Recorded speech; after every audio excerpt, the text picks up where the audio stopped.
नमस्ते, प्रणाम। तो कैसे आप सब? मैं आपका युवा नेता अविनाश सिंह राजपूत। आज का मैं एक मुद्दा उठाने जा रहा हूँ। अगर अच्छा लगे तो आप लोग ज़रूर शेयर कीजिएगा। मुद्दा ये है कि जितने भी मिडिल क्लास के लोग जो यूपी, बिहार, झारखंड, तमिलनाडु, केरल, सिक्किम, असम, आइजोल, मिज़ोरम, कोहिमा, नागालैंड, कहीं का भी अदर राज्य के इंसान, कोई भी कहीं भी, मान लो कि अगर हम दिल्ली कमाने जाते हैं, बिहार से मान लेते हैं, ठीक है, चाहे हम यूपी चले जाते हैं, यूपी वाले लोग दिल्ली आते हैं, चाहे वो नोएडा रहे, चाहे वो बेंगलोर, इंडिया में, मतलब इंडिया में कहीं भी रहे, गोवा चले जाए, काम कर रहा हो, तो मान लो कि अगर हरियाणा का रेट, अगर मान लो कि आपका 8,000 रुपये लेबर रेट है महीने का, तो आप अगर मान लो कि अकेला भी रह रहे हो, अगर मान लो एक कमरे लेते हो, तो कम से कम 4 से 5 हज़ार रुपये वन रूम सेट है। अगर आप चद्दर का भी रूम लेते हो, जुग्गी जिसको बोला जाता है, चद्दर टीना उना डाल के, उसका भी किराया कम से कम 4 हज़ार रुपये। अगर वन रूम सेट अगर लेगो तो कम से कम 5,000 5500 रुपये एक रूम का रेट है। ऊपर से बिजली बिल 10 रुपये यूनिट है।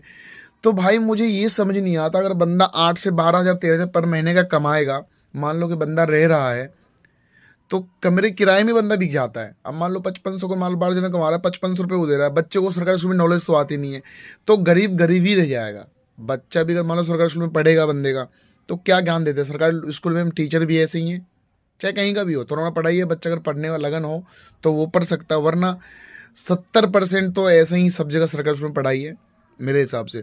तो मुद्दा ये है कि रूम किराया इतना ज़्यादा, मतलब हम लोगों को रह रहा है लगने का, कहीं भी आप रहोगे रूम किराए में बिक जाओगे। आधा कमाई तो बस रूम किराए में बिक जाता है इंसान का।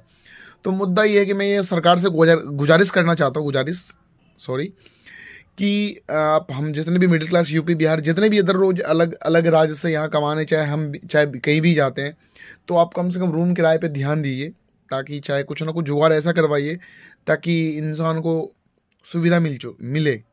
कि रूम किराया बहुत ही ज़्यादा डिपेंड पड़ता है। आधा कमाई तो मेरा किराए में चले जाता है, बिजली बिल में चले जाता है। तो बीवी बाल बच्चे, माँ बाप भी घर पे होते हैं, तो कैसे चलाया जाए? हर एक बंदा सरकारी नौकरी कर नहीं सकता, और सरकारी नौकरी भी तो अब बेकार ही है, क्योंकि पेंशन किसी को मिलना है नहीं। तो मेरे से मैं बस सरकार से गुजारिश करना चाहता हूँ, मेरा वीडियो उतना शेयर कर दो कि ये मुद्दा रूम किराए वाला, जो भी किराएदार भाई होंगे उसको पता होगा किराए देने में कितना अफसोस होता है।